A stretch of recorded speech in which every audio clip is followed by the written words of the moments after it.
126 world champion Rafael Espinoza will be facing off against Edward Vazquez. This will be for the WBO featherweight title.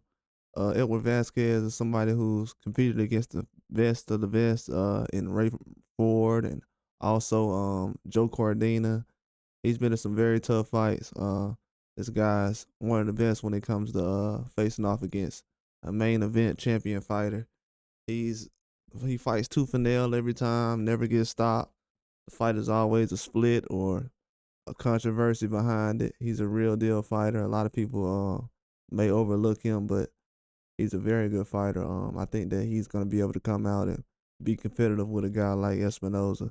He's a different kind of style, but he's still a Mexican fighter who's gonna come out and give the best that he can. He's one of the best out here as far as a guy who doesn't have a belt or never been a champion.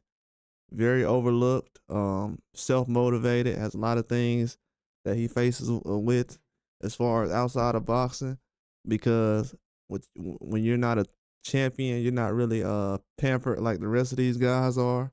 So you got to fight for everything you get. And this is a guy I definitely wouldn't sleep on in this fight with Espinoza. I know that Espinoza is a very big guy. He has a lot of size, very strong, dangerous. Just took out a gold medalist like he was nothing.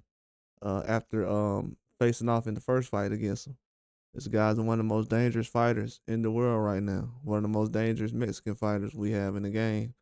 Might be the best Mexican fighter right now out of anybody. He's up there with a Benavidez and a Bam Rodriguez and a Canelo. He's that type of fighter. He's that good. And I think he's going to come out and be very competitive. He's going to show a lot of people what he can do in the ring. We haven't seen his full repertoire yet. We've seen him go out and box guys, brawl them, run all over them. I think that Edward Vazquez, he has a style that's, he's going to go out there and let his hands fly. It's going to be action-packed. This might steal the show, actually. I know that Cardenas and Inoue have a fight on the card, but this might steal the show right here. I think this might be the one where you see a lot of guys come out and really compete at a high level. Cardenas is going to come out and compete, but the Vino versus Vazquez, you're going to see fireworks. This will be the first time one of these guys end up getting stopped. I don't think Edward Vazquez has ever got stopped before in his career. Let me go check. As far as I know, he's never been stopped. He has 2 losses, 17 wins. He's not a knockout guy, but like I said, he got a majority decision against Joe Cardena. That was a loss for him, and he got a split decision in the Ray Ford fight. That was a loss. So those are the those two of the closest losses you'll ever see. And then he came out. He fought DeGracia before he fought Cardena. And dude is a tough fighter, man. I've been watching him for a while. He comes out and fight. He's the real deal.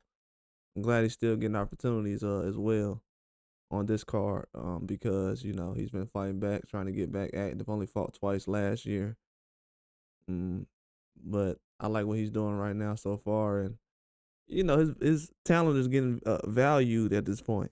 Even though he's a guy with 2 losses, got one of the strongest resumes and performances you'll have for a guy with 2 losses. I'm gonna tell you that right now. So this is gonna be a good fight, May 4th, co-main event.